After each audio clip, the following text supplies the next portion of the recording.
tal? Muy buenas tardes, bienvenidos a una emisión más de En Contexto, abriendo la conversación en Michoacán. Vamos a estar conversando hoy con la doctora Susana de la Torre Díaz Velasco. Ella es psicóloga clínica de la corriente cognitivo-conductual y coach de cambios de hábito, porque vamos a estar conversando sobre dependencia emocional, cómo identificarla, por qué se presenta y cómo trabajarla desde la psicoterapia cognitivo-conductual. Gracias por acompañarnos. Gracias. Muy buenas tardes, muy buenos días, muy buenas noches, dependiendo si nos ven en las redes sociales. Y bueno, pues me gustaría iniciar justamente con este tema. Siempre me gusta que expliquen de lo general a lo particular, cuando hablamos justamente de la dependencia emocional, ¿de qué estamos hablando? Sí, la codependencia emocional no es un trastorno clínico, ¿no? Como tal, es un patrón de conductas aprendidas, generalmente en el trato con una persona dependiente. La codependencia emocional pertenece a las dependencias emocionales y se empieza a estudiar en los 70s a raíz de la relación de las personas de los familiares o cuidadores primarios de las personas con adicciones. Entonces, cómo se comportan las personas al tratar con personas con problemas, ¿no? Con problemas de adicción en aquel caso, y bueno, pues se ha ampliado el estudio. Uh-huh. Entonces, es este conjunto de conductas que no solo parten de que mi vida gira alrededor de lo que pasa en tu vida, sino además perpetúa tus síntomas. Se empezó a descubrir que a raíz de la actitud del cuidador primario, el mismo cuidador primario mantenía el síntoma del adicto. Y es lo mismo que pasa con ya todas estas conductas nocivas. Una dependencia emocional puede ser a muchas cosas. Sí, puede ser cualquier cosa. ¿Y cómo se empiezan a gestar? Se empieza a gestar primero de los 0 a los 3 años, donde se crea nuestro tipo de apego. Ahí es donde un bebé, por ejemplo, en un inicio, los primeros meses, empieza a crear ese apego de cuando se va el papá y regresa, y el bebé tiene la seguridad de que va a regresar. Después, los siguientes meses, antes de los 3 años, el bebé es el que se empieza a alejar y regresa y sabe que el papá va a estar ahí. Se crean pues diferentes tipos de apegos que se divide principalmente en seguro e inseguro, pero pues no es de la maldad de los padres, ¿no? Pues rara vez nos encontramos maldad en los padres. Uh-huh. Sin embargo... O familias sí, tradicionales, por ejemplo, totalmente, ¿no? Ajá. Totalmente, pero la verdad es que generalmente se empieza a dañar pues por desconocimiento, por la llegada de un hermano menor, ¿no? De repente llega el bebé y ya hay otro bebé. Uh-huh. Entonces ya empieza a crear un apego inseguro.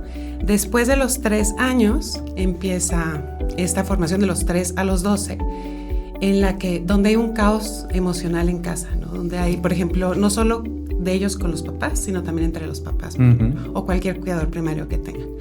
Entonces, si los papás se pelean y no se dirigen la palabra, empieza a haber como ese caos emocional de, bueno, el amor no es incondicional, está condicionado uh-huh a esto. Y ahí es donde empieza esto. Ya desde niño empezamos a pensar eso. Totalmente. Dicen que una persona puedes conocer el 90% de su personalidad si sabes qué pasó con él de los 0 a los 9 años. Alguna vez había escuchado que se forma todo lo que somos a partir de esas edades. Pero bueno, finalmente si uno ve incluso las estadísticas de los tipos de familia que hay, las dificultades en un país como México, las dificultades económicas, las dificultades sociales, los problemas de inseguridad, pues hablar de una familia modelo es complejísimo. Estaremos hablando que prácticamente ninguna familia o muy muy poquitas tendrán la capacidad de darle o brindarle una atención adecuada, por ejemplo, a un niño, ¿no? Claro, ahorita hablaba de cuando viene un hermanito, pero la verdad es que el inicio de no crear este apego seguro es que pues ambos padres tienen que trabajar. Uh-huh. Entonces obviamente va a venir el menor y no va a estar ni su mamá ni su papá. Entonces... Y que ellos a su vez arrastran también otras cosas, ¿no? Claro. Desde chicos que no fueron atendidos o fueron pues claro, mal cuidados o maltratados, uh-huh, y eso lo van a reflejar. Entonces estamos hablando de algo complejísimo, ¿no? Finalmente sí, todos tendremos algo. Todos, aparte de las culturas latinas, somos codependientes, ¿no? Hasta vemos la codependencia como parte algo de nuestra bueno. Cultura. Sí, como parte de nuestra cultura. Casi siempre cuando se habla de codependencia pensamos en relaciones de pareja, cuando la figura fundamental codependiente en las culturas latinas es la madre, ¿no? Una madre que no es codependiente, todo el mundo dice, no es buena madre, dentro de nuestras culturas. Pero ahora, ¿en qué momento ya se vuelve algo nocivo? Yo decía un problema, ¿en qué momento se vuelve nocivo? ¿Y en qué momento todos formamos parte un poco de lo mismo? Digo, finalmente todos venimos de familias en donde ambos padres tuvieron que trabajar, o de familias monoparentales, ¿no? En donde la madre tuvo que trabajar, que fueron ahora, hace algunos años se daba a conocer, por ejemplo, que ya los pequeños son cuidados por los abuelos.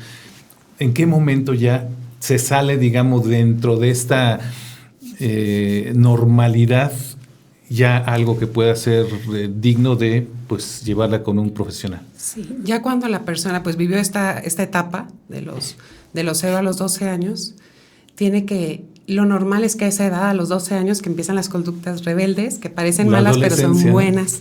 Son buenas porque renuncia a la dependencia, ¿no? Los papás de adolescentes me dirán que nada bueno, pero finalmente es la dependencia que tiene que ocurrir, ¿no? La independencia, perdón, que tiene que ocurrir. Y en eso... La rebeldía. La rebeldía, claro, es la independencia que tiene que ocurrir. Renuncio a que te necesito. Es natural la rebeldía. Es natural, claro. Y tiene que ocurrir. Si no ocurre, ahí empiezan las primeras situaciones de la codependencia, ¿no? Porque finalmente, para estar bien con mi mamá, tengo que cumplir tales cosas. Porque tengo miedo al abandono, ¿no? El dolor en sí no es malo. El dolor nos hace, si pico aquí y hay una espina, pues quito la mano, es bueno el dolor. Lo malo es el sufrimiento. Entonces, si hay una persona que está sufriendo, ya es cuando hay que ir a terapia, ¿no? Ya es cuando estoy sufriendo porque tengo actitudes codependientes. Si la figura materna, que es codependiente casi por excelencia en nuestros países, pues vemos que la mamá se sienta cerca de la cocina, ¿no? O a veces ni se sienta a comer, ¿no? Entonces, ese es un comportamiento codependiente, ¿no? No pienso en comer yo, sino siempre en los demás, en que estén todos bien, siempre su lugar es el más cercano a la estufa, es bueno. Entonces ahí no parece nocivo, no está sufriendo. El problema es cuando la mamá empieza a darse cuenta que pues no tiene una vida fuera de los hijos, no está haciendo nada por sí mismo, o sea, se apegó a los demás y se desapegó de sí misma y está sufriendo. Cuando hay sufrimiento, hay que buscar ayuda. O sea, empezamos ahí desde la propia mamá, que tiene un apego a la familia o a los hijos, y llega un momento en que ya deja de ser, digamos, sano, digamos, este apego. Pero esto que mencionabas ahorita, doctora, pues es como parte de nuestro día a día en la cultura mexicana, al menos, ¿no? Sí, claro. Entonces, a pesar de ello, de que es algo más o menos natural, ¿podemos decir que no es sano? Claro. Aunque sea cultural. Porque hay sufrimiento. Siempre que hay sufrimiento no es sano.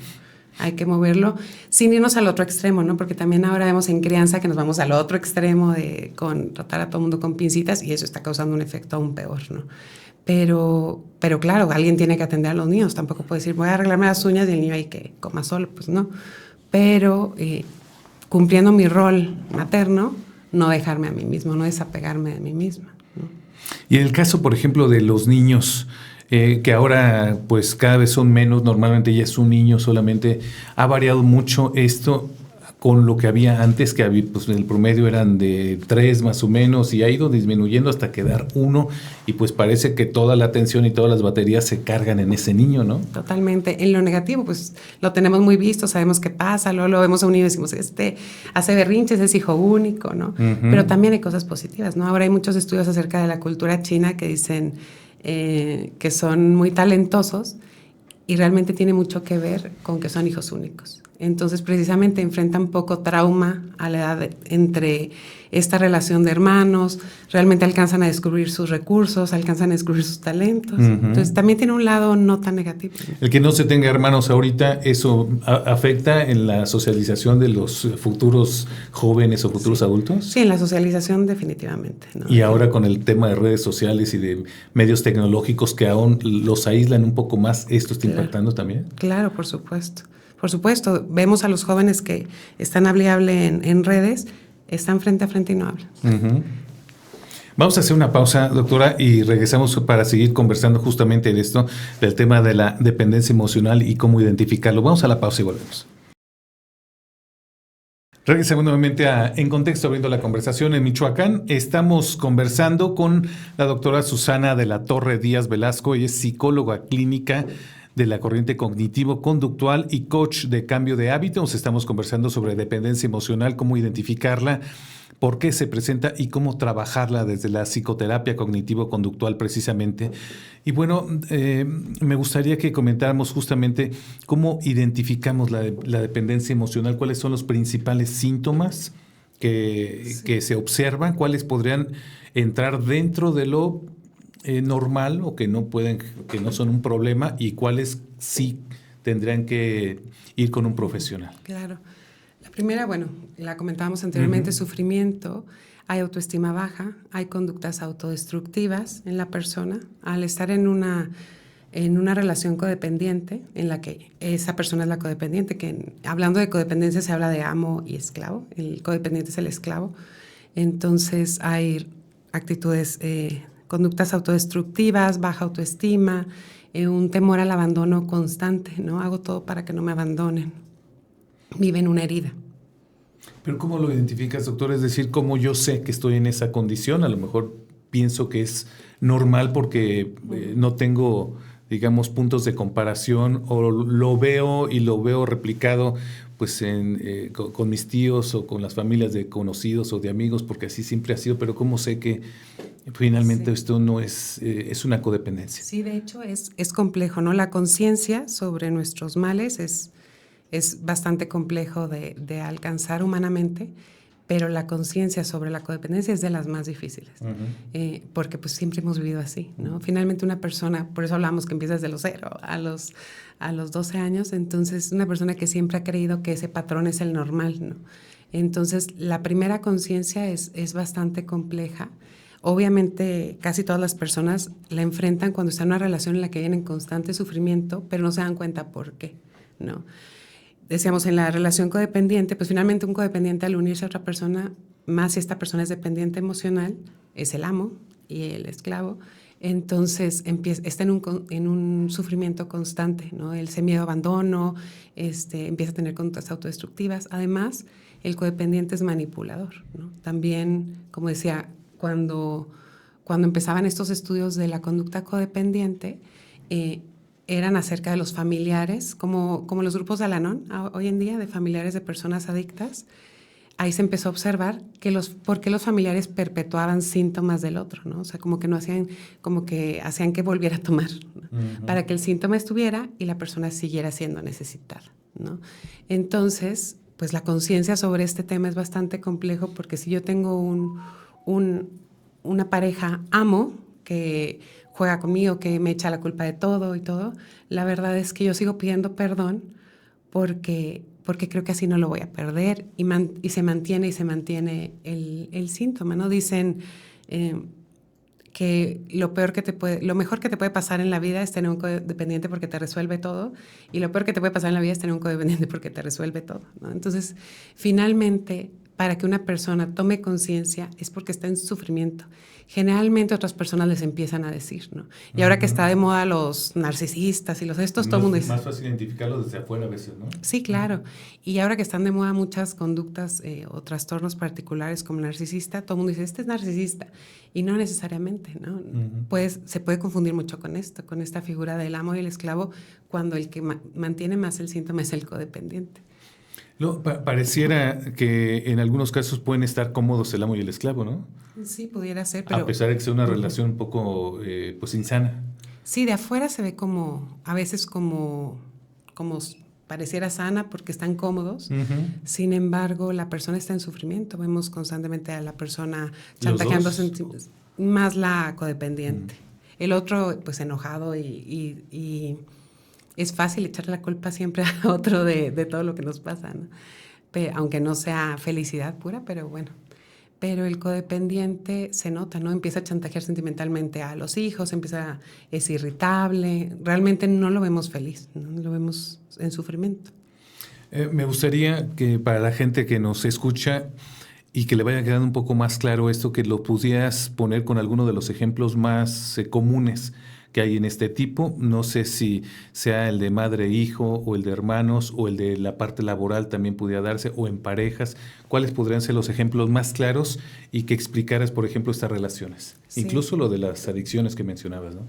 Sí, claro. El clásico que observamos ahora es cuando más se busca ayuda es el de pareja, ¿no? Uh-huh. El de pareja, de hecho, muchas personas siempre dicen, donde más se ve la codependencia es en pareja, cuando no es cierto, no es el de madre-hijo, pero rara vez la madre va a buscar terapia porque precisamente, pues bueno, ese es... Hablemos de parejas, por ejemplo, hay una pareja, ¿cómo se identifica, por ejemplo, que existe una codependencia? Que no es sana, pues cuando... Sí, por ejemplo, la persona, desde que inicia la relación, la persona está con mucho temor a perder al otro, ¿no? Entonces, si el otro llega tarde, hace un pequeño reclamo, oye, ¿por qué llegaste tarde? Y el otro, no, pues porque me juzga, yo trabajo. Sí, perdóname, porque solo el miedo a perder al otro hace que ya pierda conciencia de mí mismo, ¿no? Esas se llaman conductas disociativas, que es cuando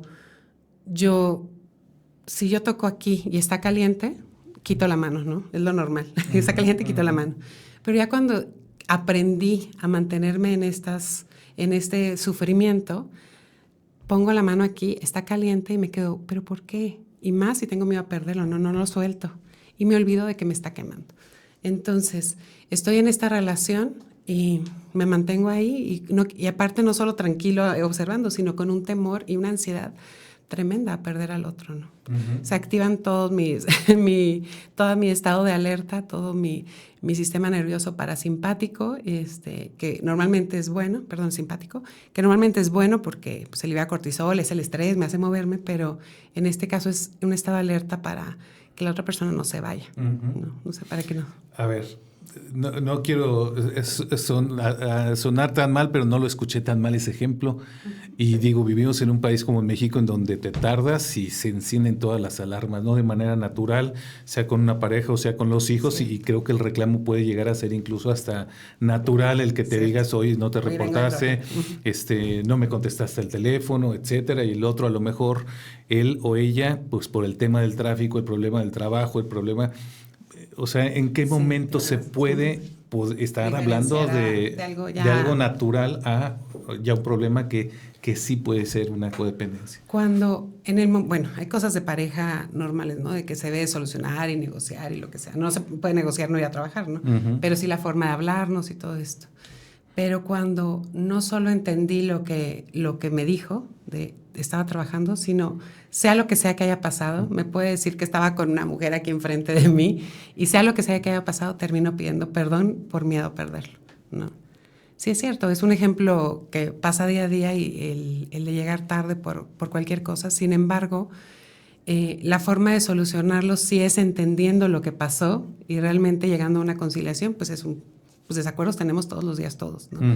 Pero cuando hay un desacuerdo y me olvido de mí mismo, o sea, en la negociación ni siquiera entiendo lo que pasó, ni siquiera es real que comprendo que sí es cierto, está trabajando, sino simplemente digo, no, es el amo y claro que tiene razón siempre. Uh-huh. ¿No?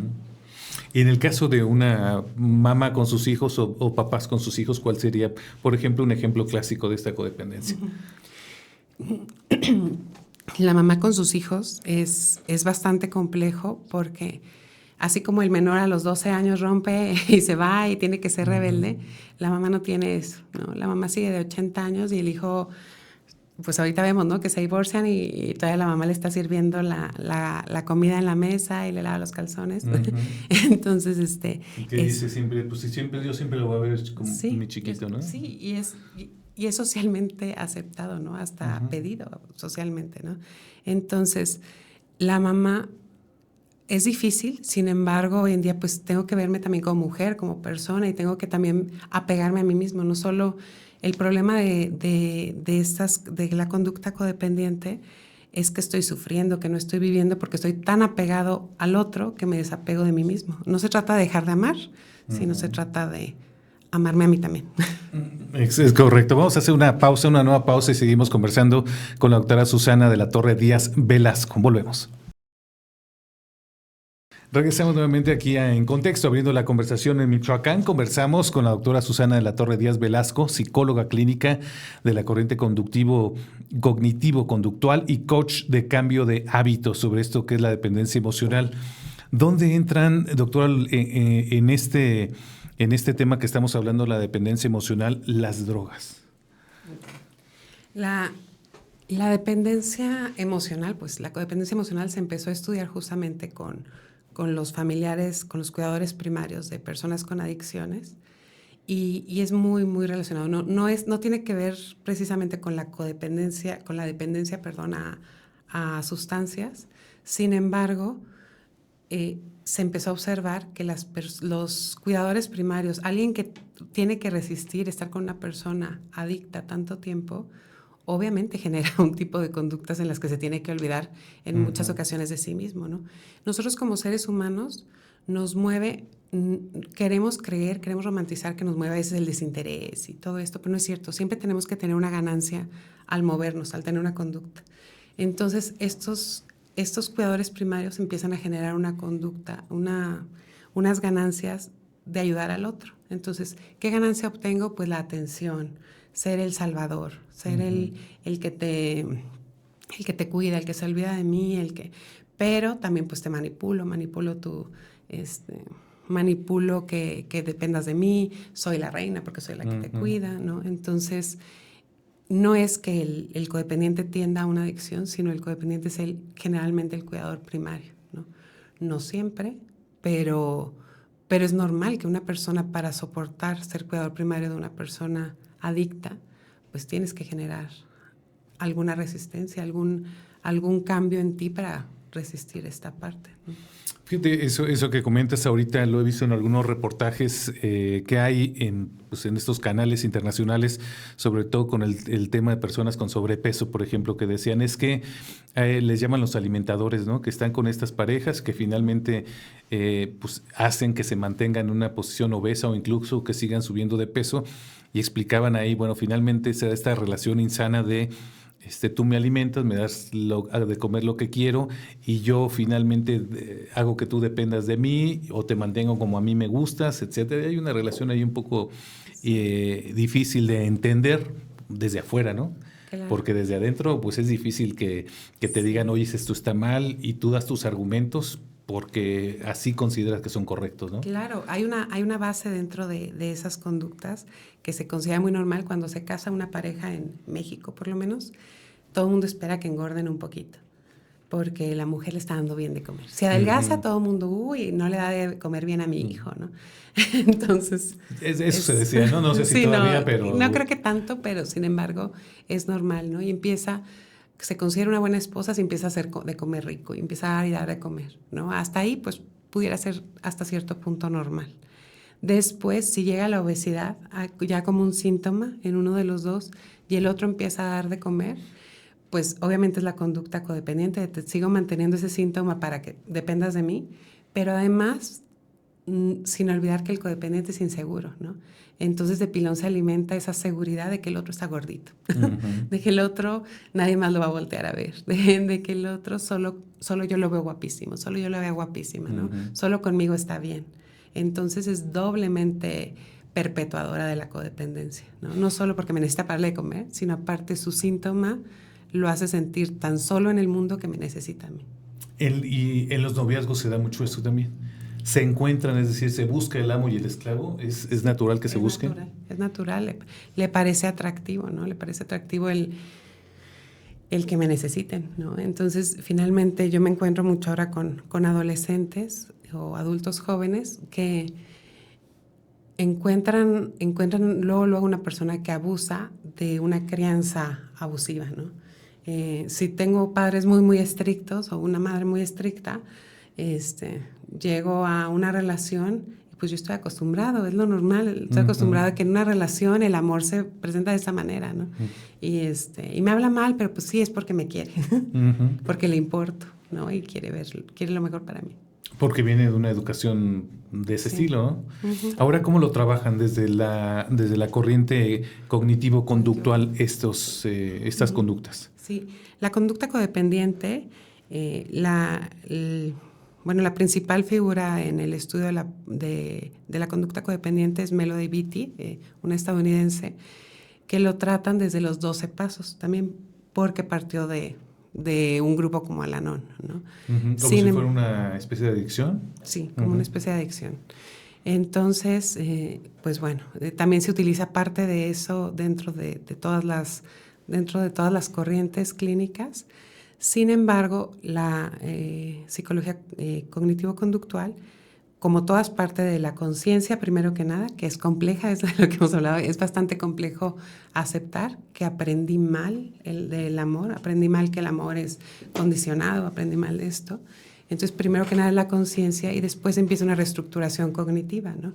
Primero que nada, pues no es fácil sentirme cómodo en una relación en la que no hay esa ansiedad, ¿no? Al principio creemos, ay, qué bueno, me tengo nervio de que me hable, que no me hable, y todo esto, y creemos que es bueno sentir ansiedad en pareja, y pues no es bueno. Entonces, ¿cómo tiene que cambiar mi mente y mi forma de pensar, que esa es la que se hace en terapia, la reestructuración cognitiva, para no tener esa ansiedad? Y resulta que empiezo una relación sana y qué raro que la otra persona no me diga que se muere si me voy.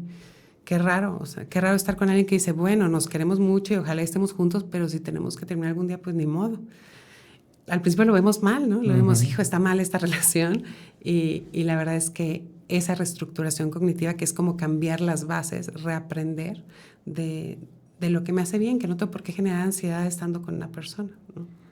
Y ahora que todo genera ansiedad, doctora, ¿en qué momento podemos decir, bueno, es normal o específicamente si puede ser algo insano? Porque absolutamente todo le genera ansiedad ya a las personas, ¿no? Es que no debería, ¿no? No debería. Debemos de cambiarlo en nosotros. Dice Virginia Satir, que es psicóloga humanista, dice, nada cambió, así que cambié mi actitud y todo cambió. Entonces, tiene que cambiar, no todo tiene que dar ansiedad. Tengo que estar tranquilo en una relación en la que no me necesitan, en la que yo no necesito, sino estamos juntos porque queremos estar. Tengo que estar tranquila porque mi mamá está haciendo su vida y no... Ay, mi mamá... Me tocan muchos pacientes, ¿no? Que tienen 50 años o más y llegan a consulta y dicen, es que no es posible que yo no tenía para pagar una colegiatura y mis papás en un restaurante. Entonces es increíble. Tenemos que sentirme tranquila de yo hacer mi vida sin crear esa ansiedad.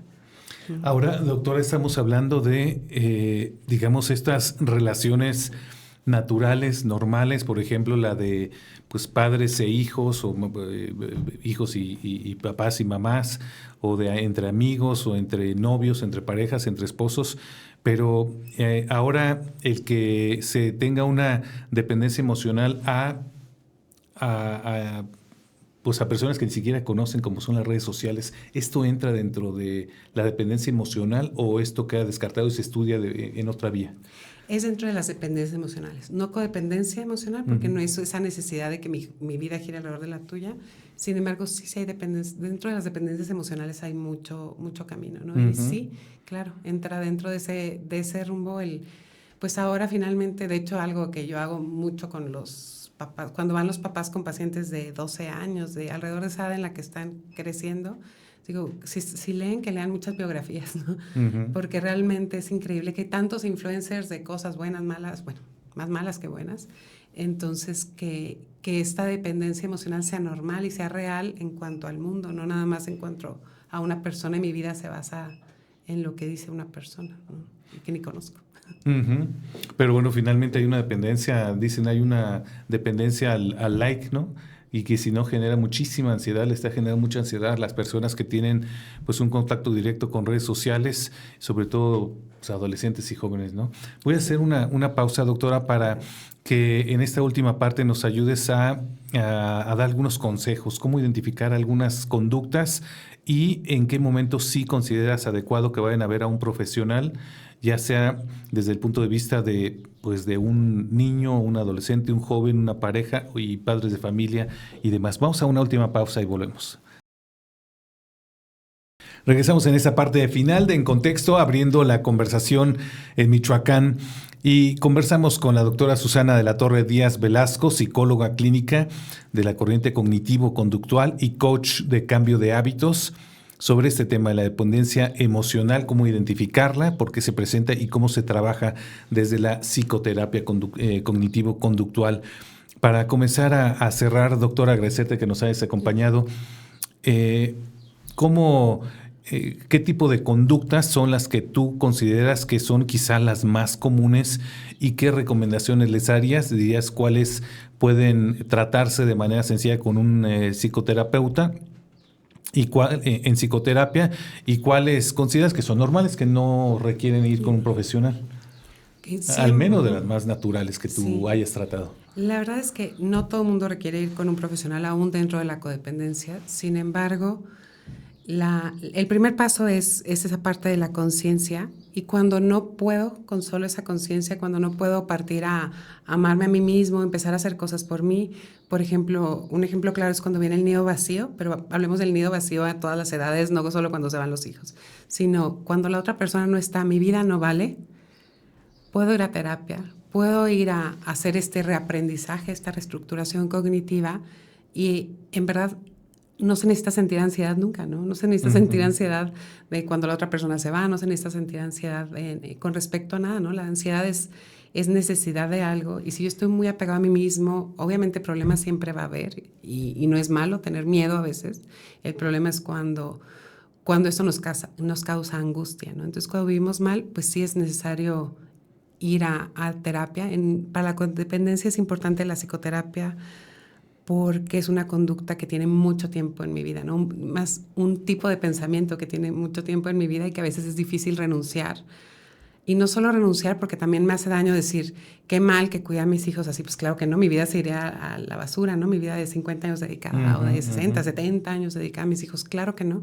Es también amar esa parte que formó parte de mi vida, y pues cambiarla y dejarla ir, y también amarme a mí, a la vez que amo a mis hijos, a la vez que amo a mi esposo, amarme a mí. O en pareja, pues las parejas jóvenes están en muy buena edad de cambiarlo y ver por ellas mismas sin que sea un juego de manipulación y de chantaje sentimental.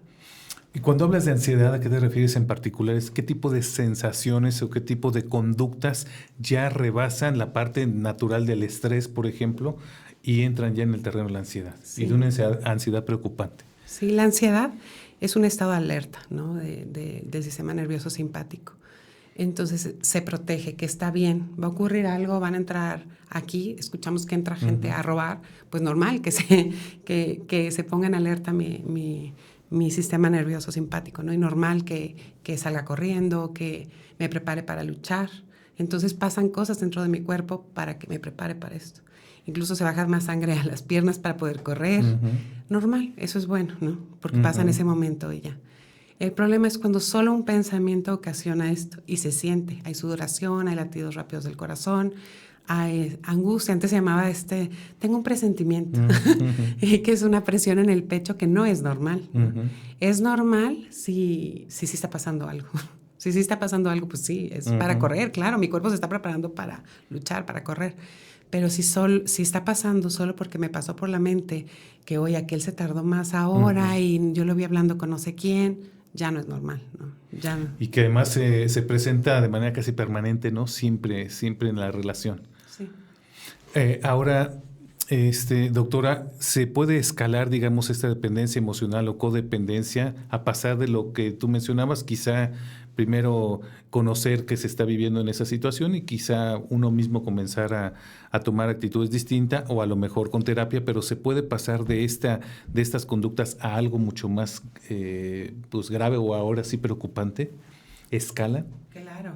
Claro, vemos muchas personas, hasta pareciera de ley ver personas deprimidas después de los 70 años, porque finalmente su vida ha girado alrededor de otros, ¿no? Y resulta que nadie regresa a lo mismo, porque finalmente los otros no son codependientes. Puede ser que sí están al pendiente, puede ser que se hacen cosas por los demás, pero no necesariamente van a vivir su vida a través de nosotros, ¿no? Entonces vienen depresiones muy fuertes, viene pues de conducta, pensamientos de muerte, vienen cosas mucho más graves cuando lo que tenemos que hacer para empezar es pues aprender a amarnos a nosotros mismos también, ¿no? O sea, también podemos amar al otro, pero también a nosotros.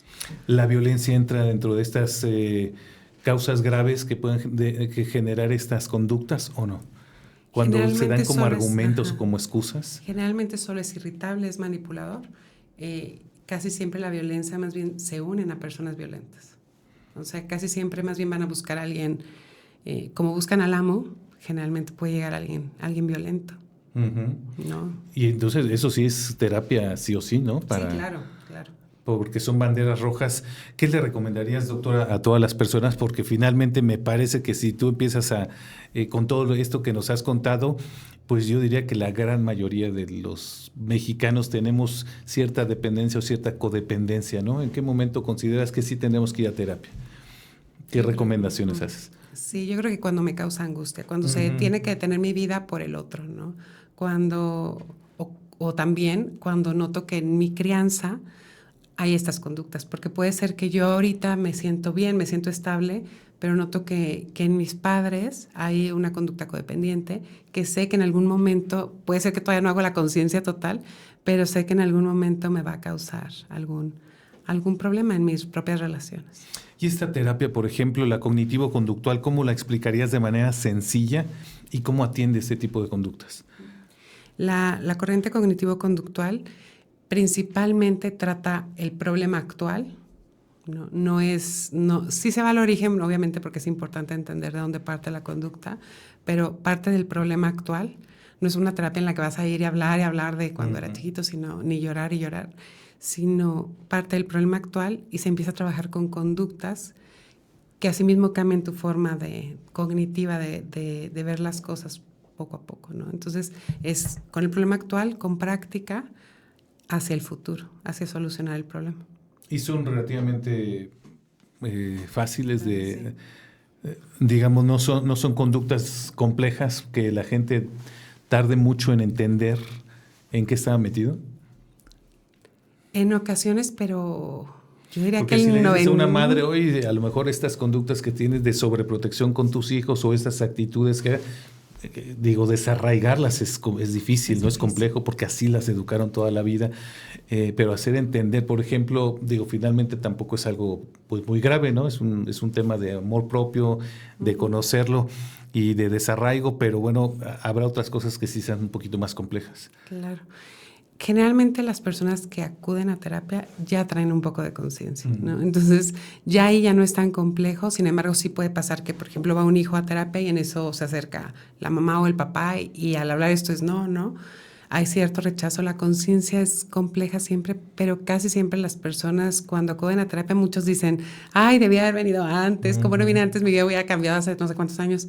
Y la verdad es que yo siempre les digo, no es cierto, ¿no? Veniste cuando tenías la conciencia, cuando estabas listo y cuando era el momento de venir, ¿no? O se pueden enterar, por ejemplo, de que llevaste al hijo y resulta que tú también eres pues partícipe, ¿no? de estas conductas. Doctora, pues muchísimas gracias por habernos acompañado. Sí, es importante conocer esto, sobre todo porque pues mejoran las relaciones humanas, ¿no? Y sobre todo nos ayudan a ser mejores personas, a querernos un poquito más. Yes. Pues muchas gracias. Gracias. Gracias a la doctora. Y bueno, ¿dónde te pueden encontrar, doctora? ¿Redes sociales tienes o algún punto de contacto? Sí, tengo, bueno, mi Instagram es psalud.mx. Y estoy ahí en el Hospital Ángeles. ¿Les doy mi teléfono? Sí, claro. Mi teléfono es 44 32 27 97 84. Perfecto.